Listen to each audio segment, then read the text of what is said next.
A special thank you to each of our subscribers who make this channel possible.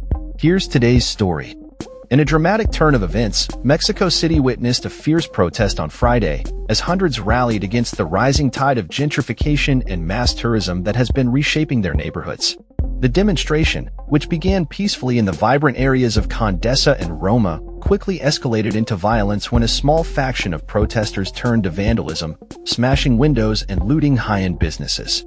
The atmosphere became charged as masked individuals shouted at tourists, with graffiti proclaiming "Get out of Mexico" adorning the shattered storefronts. Protesters waved signs that read, "Gringos, stop stealing our home," calling for local legislation to regulate tourism levels and enforce stricter housing laws. The protest culminated outside the U.S. Embassy, where police reinforcements were deployed amid growing tensions. This unrest reflects a broader frustration felt by locals, particularly as American digital nomads have flocked to the city since 2020, seeking refuge from COVID-19 lockdowns and capitalizing on lower rent prices. However, this influx has led to skyrocketing rents, pushing many longtime residents out of their beloved neighborhoods. Michelle Castro, a 19-year-old college student, expressed her concerns about the transformation of her city. "There are a lot of foreigners coming to live here," she said.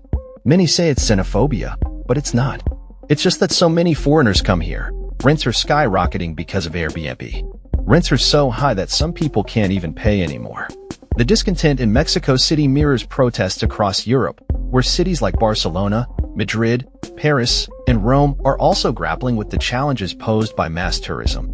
The UN's World Tourism Barometer reported that last year, a staggering 747 million international travelers visited Europe, with Southern and Western Europe receiving over 70% of them. Factors such as cheap flights and the rise of social media have made travel more accessible, creating a surge in tourist numbers. However, the consequences of this tourism boom have not gone unnoticed. Critics argue that the influx of visitors strains housing, water resources, and local infrastructure, leading to growing resentment among residents. As cities around the world struggle to balance tourism with the needs of their residents, the protests in Mexico City serve as a stark reminder of the impact of gentrification and mass tourism on local communities. As the situation continues to unfold, many are left wondering how cities can navigate the complexities of tourism while ensuring that local voices are heard and respected. The protests in Mexico City are just one of many examples of a growing global movement advocating for sustainable tourism practices that prioritize the well-being of residents over the demands of tourists. That's all for this story. We upload videos every day covering many different subjects, so hit that subscribe button to stay informed. Thanks for watching.